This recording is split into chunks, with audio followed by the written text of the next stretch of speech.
Hello, everyone, and welcome back to Shock Talk. We are super excited today. We have Ryan Beat with us, and he's got tons of stories to tell us. He's going to catch us up on his racing programs, his empire of racers he's built. Welcome, Ryan. It's Thank good you. to see you. Thanks for having me. I appreciate getting to come on here. It's the first time for us, so excited to do this. He gets to come back to California. Now, why don't you just fill us in on why you left and why you might come back? Yeah, we left in 2021. We had an opportunity to move to North Carolina. I got picked up by Chevrolet and their driver development program, and they wanted me there to kind of build a relationship and kind of start building an off-road program for them. So we went there in 2021 and have been there ever since, and been building our race team, our race program, in conjunction with Bill Stein and Chevrolet. We've been able to build a pretty cool race program. How many racers do you have under your umbrella now? We have 8 trucks under our umbrella now. 4 of them directly under our race team. The other 4 have their own teams, but we still manage, support, service their trucks and race vehicles. So it's quite a bit. It's quite a bit for someone your age. I can't believe that you're so deeply involved at this level. I mean, it's got to be a lot of stress, a lot of work to manage that many people and that many trucks. Yeah, it's a lot. There's a lot of times where I question my sanity of doing it, but I love it, right? I love racing off-road. I love short course. To me, it's the pinnacle of racing. So, like they say, you don't ever work a day in your life if you do something you love. So I love doing it, and there's times where it's stressful, but the fun and the enjoyment and the passion outweighs the stress for sure. Oh, that's awesome. I mean, you can see it in the race team. We see them on the podium, and they just look like they're so happy. You're so happy. It looks like the team is just really hitting on all 6 or 8 cylinders. I don't know how many cylinders we have in those trucks. But 6 and 8 for sure. But and we've really enjoyed. We have a great group of people. They're involved in our race program and our team and the drivers. We're just very fortunate. We have an awesome team that goes out and kicks butt every weekend. So everybody there is as passionate for it as I am. So very fortunate. I want to go back a little bit in history and bring up some of your horrible past. We grew up in the same town, El Cajon, California, and we were just talking about it before we turned the cameras on, that a lot of motocross professionals came out of that area, right? And of course, in your younger years, that's what you did. Yeah. You were actually on Team Kawasaki for a little while. Yeah, Factory Kawasaki. I was a test and development rider and fill-in racer for the factory team. So I would do all the testing and development on the bikes and future production stuff during the week. And then if racers were hurt or injured, or had to take a weekend off, I got to go in and fill in for the factory race team racers. They weren't using you as a crash pilot or a test kind of similar to a crash test dummy for sure. But no, we got to go out and test suspension and motors and chassis and all kinds of the different aspects of a bike that make it fast, right? And make it comfortable to ride for say the full-time guys. So it was very, very cool. I raced my whole life, raced since I was 4 years old on dirt bikes, and then made the transition in 2010 to off-road truck racing. You just jumped right into a truck? There was no buggy stuff? No buggy stuff. It was a side-by-side. It was Okay. a SR1 at the time, which was a Yamaha Rhino that had an R1 street bike engine in it, so they were very fast. Side-by-side. Yeah, side-by-side. So started, Old school. Yeah, old school side-by-side. So Those things were super popular. I know, they were. Yeah, they were so fun to race. I mean, they were light and they were fast, and if they honestly were like driving a Pro 2 now that I know what a Pro 2 feels like. Back then I didn't, but they're so fast and so fun. Crazy suspension, right? You could jump them and kind of do everything you could do in a Pro 2. So that's where I started. I injured my wrist testing for Factory Kawasaki and had some time off. Had about a year off where I shattered my navicular bone. And had a family friend that said, hey, we're starting to race these R1 street bike engine Yamaha Rhinos. Do you want to try it? I'm like, yeah, that sounds cool. I'm like, at the time, I wasn't making any money, so I'm like, can I make my house payment if I win? Exactly. And that's all I cared about, right? I was like, all right, yeah, it's racing, cool, I'll try it. And so I went and did it, and I won, thankfully. Made the house payment. Made the house payment, and I was like, man, this is pretty cool. This is fun. He's like, hey, you want to keep going? So we finished out 2010 in a side-by-side, and then going into 2011, going into 2012, I had the Hart and Huntington off-road team. They had a short course off-road team at the time. They approached me and said, "Hey, if you build a side-by-side, or if you build a ProLite, we'll fund it for you." So I got together with Robbie Woods and my dad and the guys from Tisco, John Vance, and kind of pulled all my resources from motocross of like friends that I knew were in the off-road industry and said, "Hey, man, I need some help. I need to try to figure this out." So we built the ProLite, and I went out and raced ProLite in 2012. Was my first year racing off-road full-time as a full-time off-road racer. So the ProLite's a spec chassis, but you're able to modify it slightly. Yeah, so basically you have pivot points of Okay. all your suspension pickup points. You have a motor setback, you have a track width, and wheelbase, horsepower, and suspension rule. But like chassis, you can build yourself. You can place the coolers where you want. So there's some creativity, and it's pretty fun.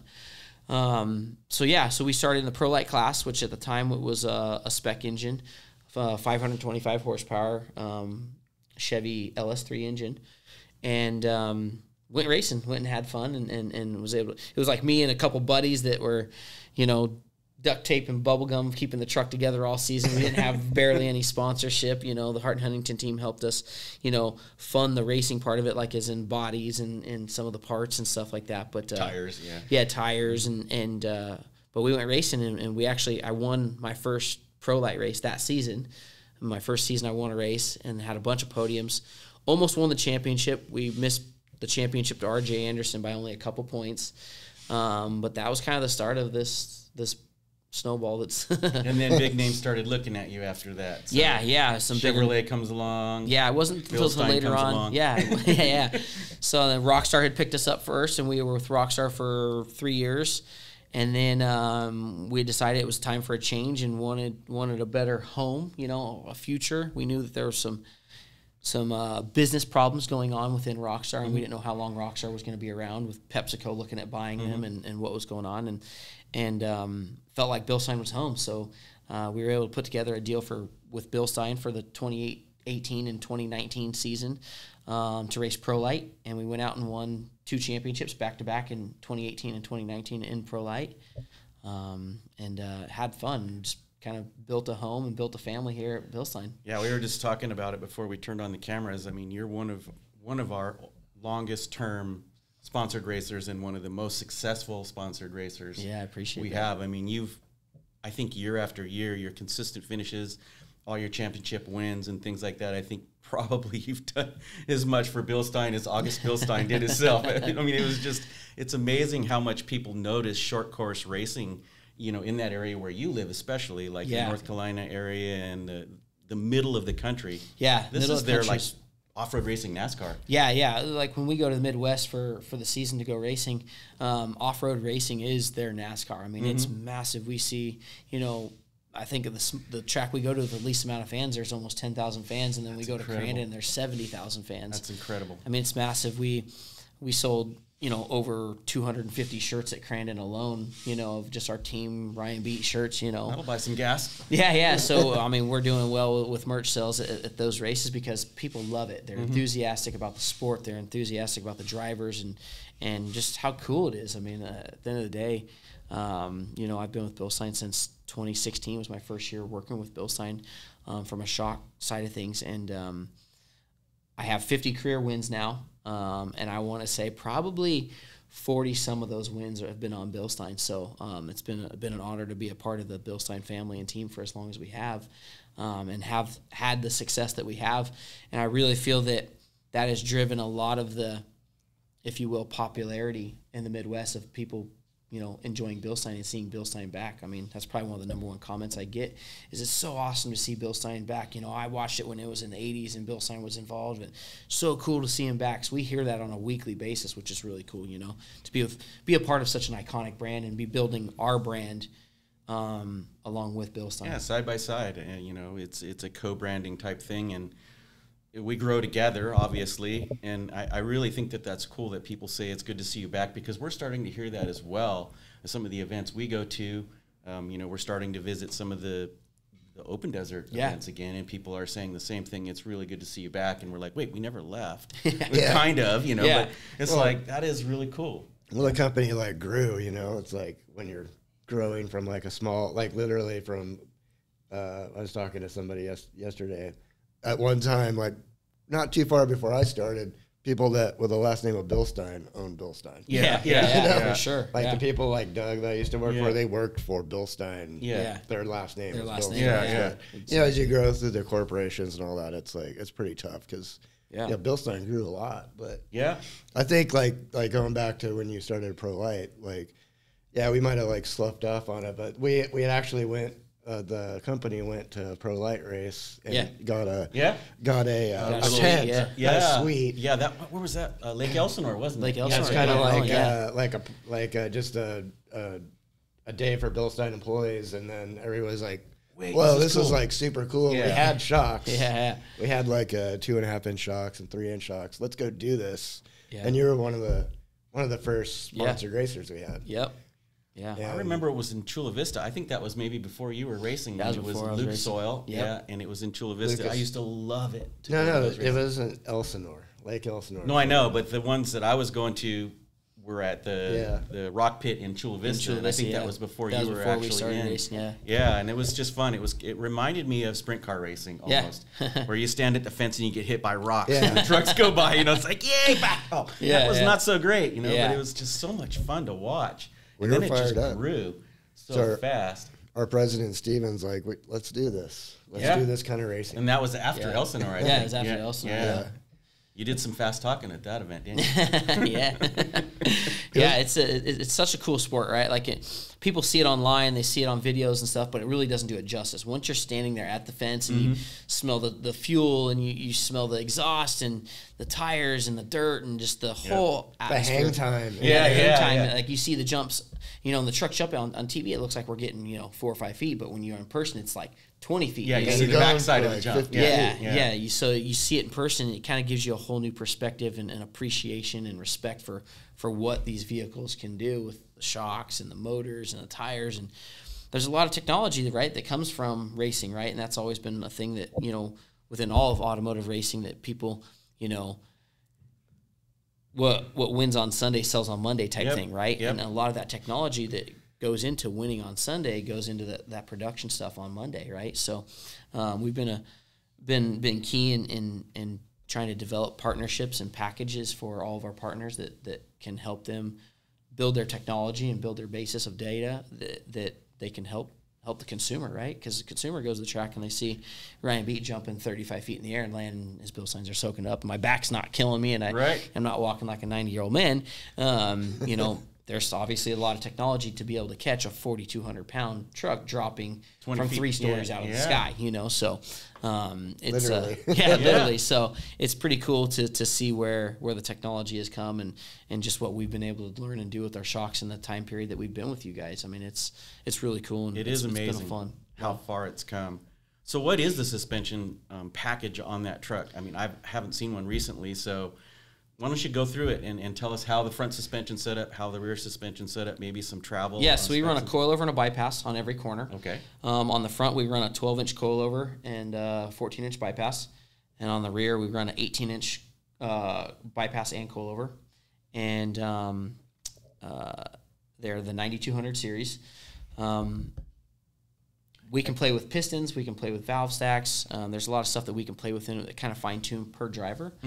I personally enjoy the 4-piston, 4-port piston. A lot of the drivers don't like it. That's been my go-to piston, and Doug and Nathan are like, why do you use this piston? But it's just been where I'm comfortable and in my home. What you know. Yeah, I've used it for like 5 years now, and I think I'm the only driver that uses it, but it's awesome. It's some of the technology that we've been able to come up with together.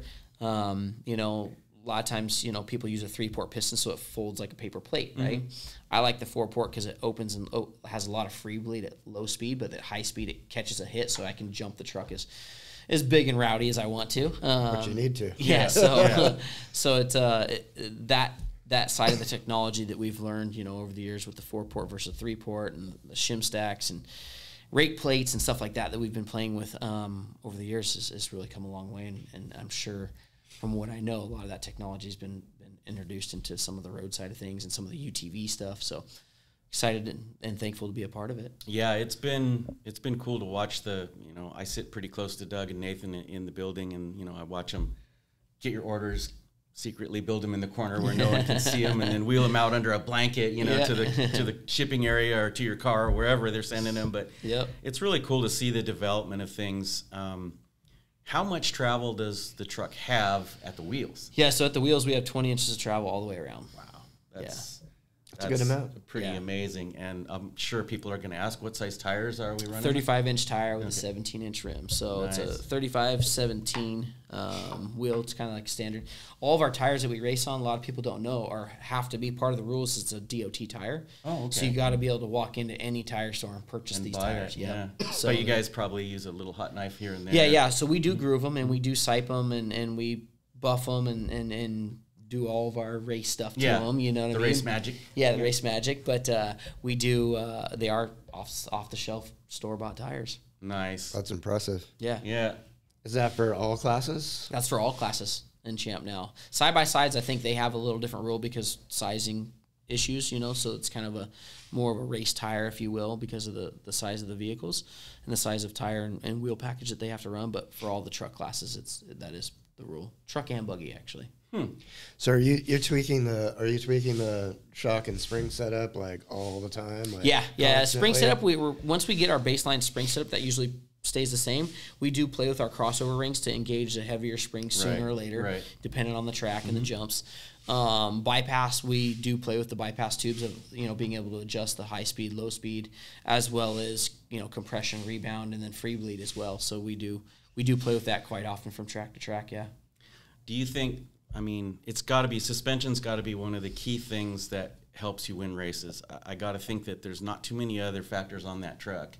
I mean, you can kind of tweak a little more horsepower, maybe play with the brakes, try to get a little more. Horsepower you can't play with. So, like, the two things that we adjust the most are our suspension, obviously, and our shocks, and then our torque converter. Oh, okay. Yep. So those are the two things. How much it's grabbing or letting things slide a little bit. Yeah, between torque converter and gear ratio, and then shocks. I'd say shocks is like 50%. Yeah. And, torque converter is 25, and gear ratio is 25. So, yeah, I mean, the majority of it is shock setup and chassis setup. That's got to be, I mean, for us, it's amazing that we can give a driver that much of an edge with simply, and you being able to tune your own shocks, basically give you that kind of edge at the racetrack and still be very legal within all the rules. Yeah, that's the number one thing is like we can do all this and be 100% legal within the rules. You know what I mean? The rules allow us the adjustment and the flexibility to be able to adjust our shocks the way we want, but So if you figure everybody can do that, everybody's fighting for that 100th of a second, right? And so shocks matter, right? Traction matters, grip matters, forward, grip matters. So not only grip, but I mean we can build a setup where it grips really good, but the second we jump it off a big jump, 3-story building, and it collapses, it hurts you. It doesn't do any good. So we got to have the best of both worlds, right? And that's kind of been the ticket, and I guess the important part of the shock technology is still allowing it to move and get forward traction off the corner, but then soak up big jumps, and not hurt you. Exactly. I mean, how are you going to finish the race if your back is all impacted into one solid tube? So So tell us about the race team now. Are you able to kind of give us a rundown on each of the drivers and how they're doing, or is that? Yeah. I mean, the race team is very large. The immediate race team is obviously me. I race Pro 2, so right now I'm second in points, racing for a championship. We're within striking distance. We need a little bit of luck on our side to happen, but we're still within striking distance. We had 5 race wins this year, so it's been a really good season for us. Typically on a year, we average 5 to 8 wins is typically what we see. So we got 5 wins so far. We got 2 races coming up at Glen Helen, so we'll try to win 2 more. But so we've been doing really good. I have Wyatt Miller, and Wyatt Miller is Kelly Earnhardt's son. So he is the grandson of Dale Earnhardt Sr. Yeah. So he's a big deal. He's 13 years old, and man, he can drive. He is really, really good. He's very well seasoned beyond his age. So he's very good. He's racing Pro Spec right now for us, and he is 2 racing for a championship. He's 1 point out from the championship, so we're going in this last weekend, hopefully winning this championship with him. So he's racing Pro Spec in the Bass Pro Shops truck, as well, running Bilstein. Everybody that we help is forced to run Bilstein. So people come to me all the time and they want help with their program, or they want us to manage their program or help them go faster. And we're very select and choosy with who we help, A, and then B, if you want our help, it has to be a Bill sign. We can't help have another car out there on a different brand, right, you know, racing against us. So we don't help anybody that's not on Bill signs. But Wyatt's racing for a championship. I think he's got 5 wins so far this year too. He just won the Crandon World Championship in Pro Spec, so he's a young up and comer that's really good. We're going to we have a lot of big plans for him up in the future coming up, that we're going to start introducing him to some other vehicles and nice, giving him some seat time in those as well. We have Gray Ledbetter in a Pro Light. So Gray Ledbetter is a female who raced for us about 2 years ago in Pro Spec. She had won a championship for us, and she took a year off and then decided she wanted to come back racing, so we got her in a Pro Light. She raced Pro Light this year. I think she's currently sitting 4th or 5th in Pro Light, wow, which Pro Light's really, really stacked class, and especially for a female to go out there and be battling with the guys right now. Yeah. It is a very knock you down, drag out class. Yeah. I mean, there is a lot of beating and banging that goes on that class, and the guys that race this class are pretty rough, right? So for her to go out there and be holding her own, she's got a couple podiums this year. She's done very well, and we're excited to have her a part of the program as well, racing under our tent. We moved from her. We have a Maddox Bailey who is racing for us as well, Pro Light as well. He's with Gray. He's got a couple wins so far this season. He's only done 3 races, but he's doing good. We have Draxon Simic in a Pro Spec as well. He's got a couple podiums this season, and in one of our chassis as well, that we run and manage his program as well. And then we have another kid by the name of Kenton who just started racing Pro Light. So he's doing good. And then I have my Pro 2, my spare Pro 2, I'll call it, that we had Deegan racing Glen Helen in it, and then we'll have another guest driver, Deegan raced at Crandon, and we have another guest driver that's going to be racing it at Glen Helen. So yeah, I think we're going to save a minute for that towards the end of the show here. At least focus on the upcoming Glen Helen race and things like that. So the team, man, what an impressive thank you lineup. It's I'm still trying to wrap my head around how you can manage all this and keep That's all a lot these of kids cars. competitive. Yeah, and then to add it in, my daughter just started racing this year too in the kids classes. So they have a short course kart class that my daughter's racing too. So How old is she? she's 8. So right. yeah, she just Getting them started early. She's been bugging me for like 2 years to race, and I kind of been trying to hold off. And we had her do dance, and we had her do gymnastics, and we've tried to get her to do everything but race, and she just keeps coming back to the racing thing. So I think so now you're she's done. Yeah, exactly. I know. She's gonna follow in your footsteps. Exactly. So She'll be running the team. You'll be sitting in Grandpa's chair. over yeah, there at some point. hopefully. So yeah, she's having fun with it, and she's racing too. So it's we have a really big team. It's really fun.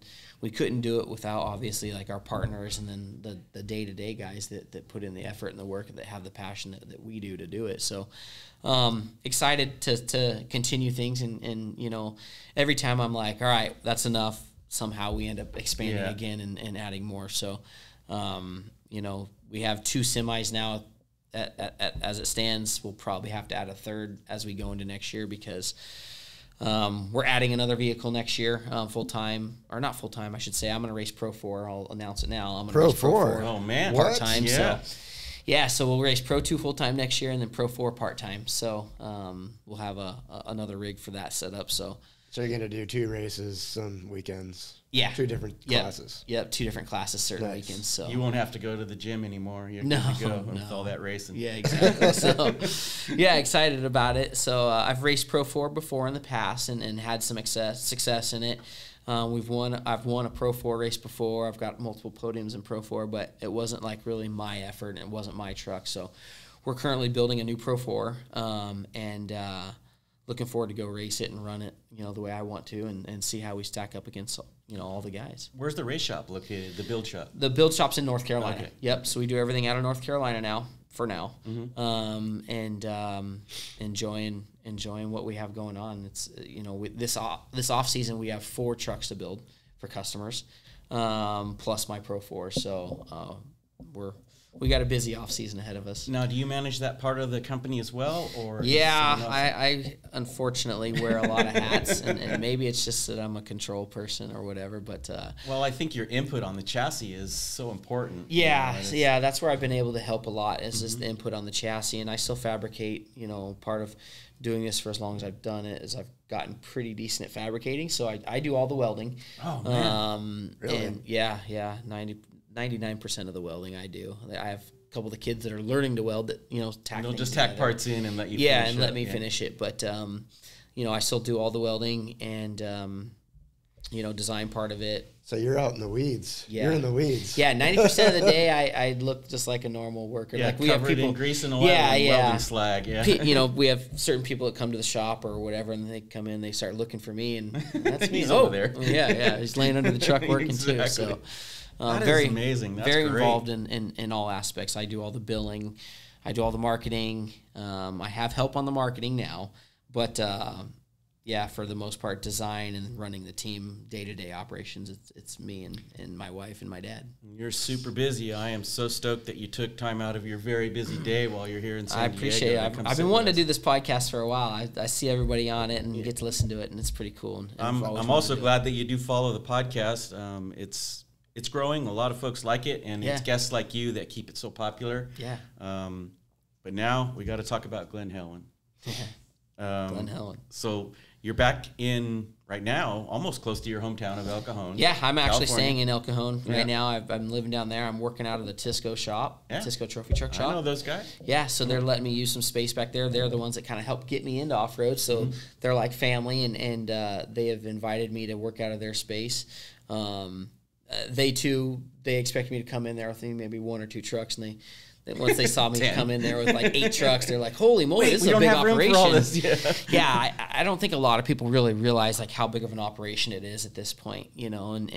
But we've been there and working out of there, so shout out to them for letting us be there. But it's been nice to be back and have real Mexican food. And oh yeah, there's a couple great places. Really, Yeah. I mean, you could walk from that shop. Yeah, to exactly. some really good places. I hope those guys are excited to see some short course cars. Yeah, they're all coming out. I'm excited to have all those guys come. You know what I mean, and hang out with us and see what short course is all about again. And, you know, people remember it, but short course has elevated so much in the past, you know, say 5 years, you know, or 10 years from when a lot of, you know, when short course was on the West Coast, you had a lot of the trophy truck teams involved in a part of it.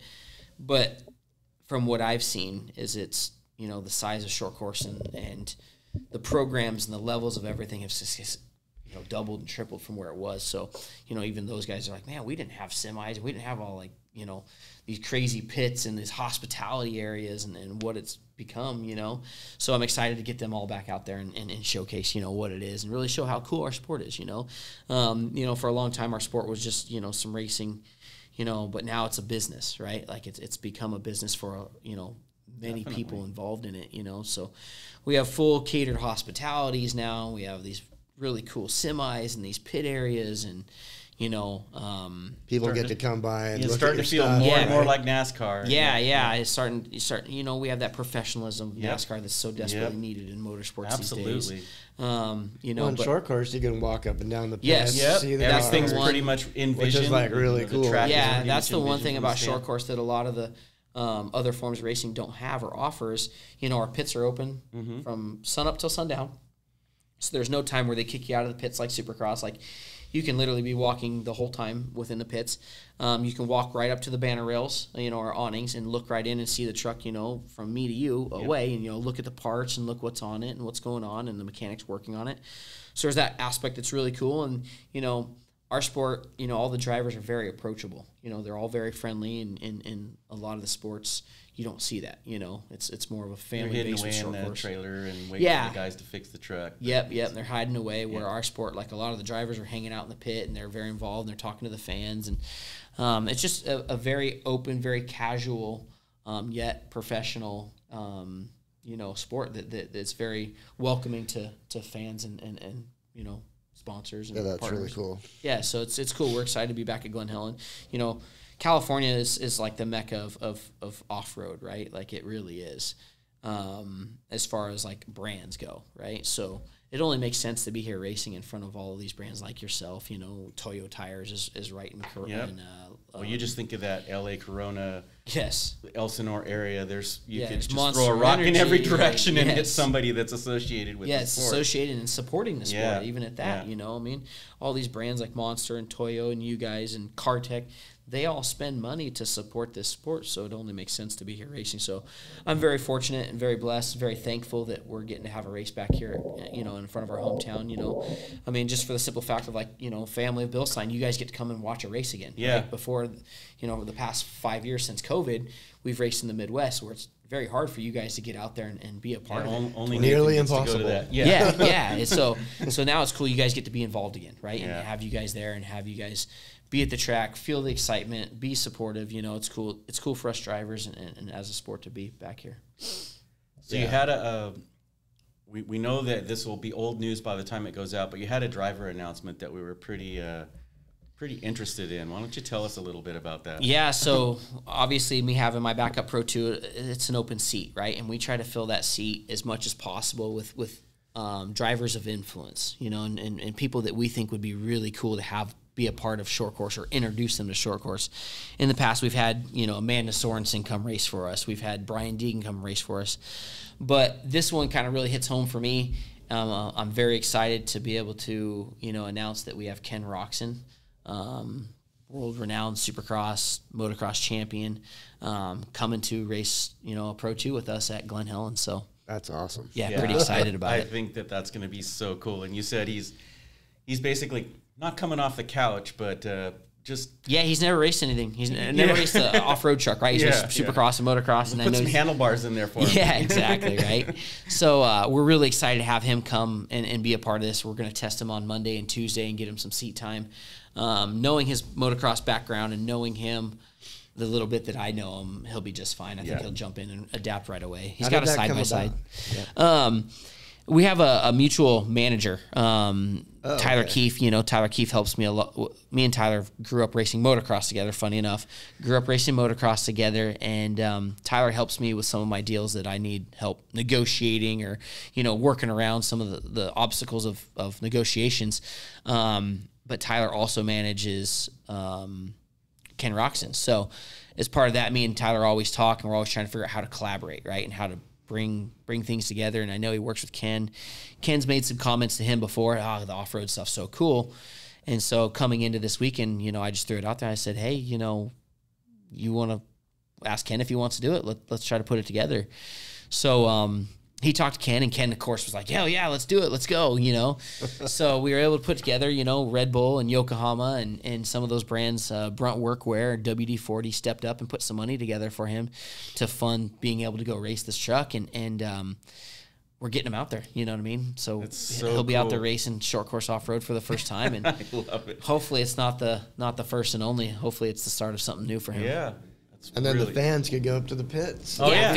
Fans that they typically wouldn't be able to see him at Supercross or whatever, they'll be able to right. walk right up to the pit and see him and get his autograph and talk with him and chat with him. So we encourage everybody to come out and have a good time. And well, they will have already hopefully been there and seen Yes. him, but I just think it's so cool that you're able to put something like that together. And I kind of think that you were thinking about the fans as much as you were thinking about how cool it would be. This is a lot of work, right? And when you put these deals together, because there's a lot of hoops we have to jump through of like photo shoots, and we got to wrap a body within a couple days, and we got to prep a truck, which normally cross-branding all these problems. And making sure my sponsor Toyos are okay with the Yokohama truck, you know what I mean, and vice versa, and all this stuff, So, there's a lot of obstacles to work through, right? But when you think about it, right, we're trying to showcase not only short course to different demographics, but to really be a successful event at Glen Helen so that we get the chance to come back in years to come, Yeah.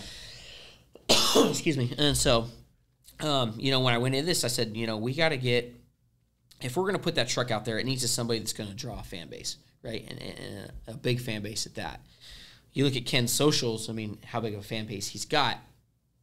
To have somebody like that that's willing to come try our sport, for one, we're honored to have it, but to be able to utilize him to promote what we do and bring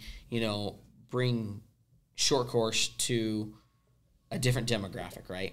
And show people what it is huge for us, right? It's so valuable. I don't think you could put a price tag on it, of being able to showcase what we do and how cool our sport is. So, hopefully with him being there, it'll bring all the fans out, his fan base of not just short course, but supercross and motocross guys. Because a lot of those guys can now transition, maybe they're getting older. They can get into a side-by-side and start racing some of this stuff or get into a truck, So hopefully fan base comes out to support him and see him. Hopefully he sees it and sees how cool it is and wants to continue doing it, so maybe we can have him racing there full-time. And just really making this event successful so that, I know it's a big factor whether we come back here or not, whether this event's successful. In the Midwest, we have a massive fan base to where they're not really sure, the series owners aren't sure how big that fan base here on the West Coast is, right? Yeah. Right. We all know how cool it is, and we all know it'll probably be a really good event, but until they see it, they don't want to commit to multiple years of racing on the West Coast. So we're really trying to utilize Ken, utilize me, utilize all the West Coast drivers to really pump this sport up and promote this event. We would just love to see it end up having a timeout here. At least a date like we're doing this time.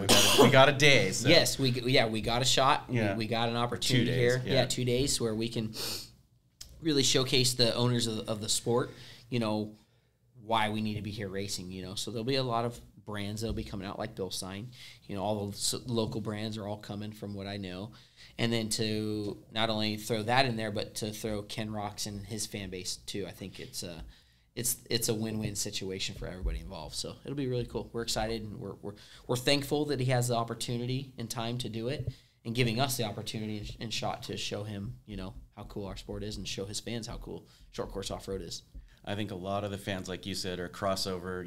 They're on the verge of, older motocross guys. Yep. Which is what, 12? Right. Nowadays, yeah. Trying to transition into something with a cage and a little bit less harsh on your body. But Yeah. I don't know. The short course looks like. Well, looks like that was the point I was going to go Yeah. next. So that track I've heard is kind of rough for a short course track. Is that true, or is that just a rumor? It's true, but it's fun. Like, it's supercross. Like, it's supercross with a truck. The jumps are straight up and straight down, and you got to have timing. You got to time your throttle and your brake, and everything that you do to manipulate a truck to get it to do what you want. It is going to be challenging for some drivers. I thoroughly enjoy it. I think it's fun. As a driver, it keeps that excitement level up because you're on the edge all the time. Not that you're not at other tracks, but this one has the risk factor and scare factor of really crazy jumps, right? Yeah, so the they're folks really that peaky. haven't been there, it is a motocross track. Yeah, it's a motocross track that, at this point, I have a feeling they're probably going to change it and Chop them down a little bit, make it a little safer for everybody. But when we first tested there, I enjoyed it because I'm a motocross guy. You're like, woohoo! Yeah, it was really challenging. It was rad. It was really cool. So, Do they not have the short course track there anymore? No, they do. They just redid it. Yeah. Right? Are you running on the motocross track? No, it's the short course track, but they just made the short course track really motocross. Okay. So it's really cool. It's something that I feel like our sports missed for probably the past 5 years since Lucas went away. The Midwest tracks are very flat, very fast, not a whole lot of jumps, where the West Coast tracks and the Lucas days were very jumpy, more like a supercross track. Whoops. Whoops. Massive And whoop sections, yeah. Where you had to really time that and be careful. Yeah, which was really cool because, when Lucas was racing, it showcased what the trucks could do, the suspension and the tires and the motors, and, really showcased, the suspension, jumping the trucks as high as we were. When COVID happened, all the racing went to the Midwest, right? And we went to these tracks that really didn't get to showcase that. Now we're back on the West Coast. They wanted to have a West Coast track that showcased what our trucks can do. Get them in the air, get them flying, get them jumping, get them, cornering and timing really tight tracks, So I'm excited about it. I think it'll be a really good race. I know they're working day and night to make the track racy and wide enough to where passing is good. So I think it'll be a good event.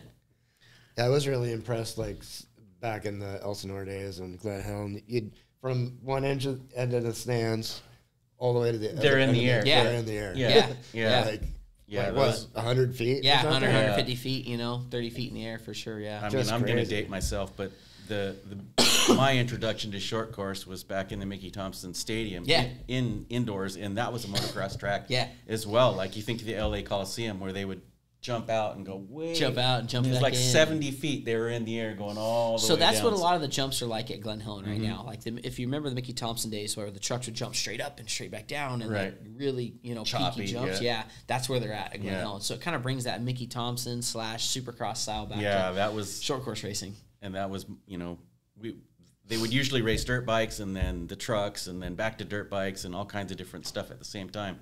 But it was really fun. And that was when I was a kid. That was super tight. Yeah. But now, I've been through the Lucas and now, with these short course series as well. But it'll be fun to go to Glen Helen and watch the trucks on, in my opinion, a real track that will really, the spectators will enjoy. Yeah, for sure. No, it'll be really good. I think it'll be good for spectators. It'll be good for the West Coast to see that short course is still alive and still. Hopefully the weather will badass. cooperate. Yeah. Supposedly it looks like it's good weather. Yeah. So far. So hopefully it's safe. We've had a little rain, so it's muddy, probably really muddy right now if the rain got over there. But I think by the weekend, it's next weekend, but it should be dried out and no mud. Yep. This weekend we got Sand Sports Super Show. Exactly. Yeah, we're all headed up there. Of course, by the time everybody watches this, it'll be over. But and we've got a couple other things going on. We got Big SoCal Euro is in town this weekend as well. And what else, Chelsea? Anything else that we're attending this weekend? Sand Sports, Big SoCal Euro, and then the following weekend is Glen Helen. A lot of racers and car people in town this weekend. Yep. We got to maximize our potential here. We got my truck going on display in the Bill Sign booth, so that'll be cool. That'll be at Sand Sports? Yep. Okay, sweet. Yep. I didn't know that. I'm going to be there on Sunday, so obviously I'll see it or you there or both. So I am taking the weekend off, so you won't see me. Good to you. The truck will be there. Spend the weekend at the beach. It's my first weekend off in like 7 months, so.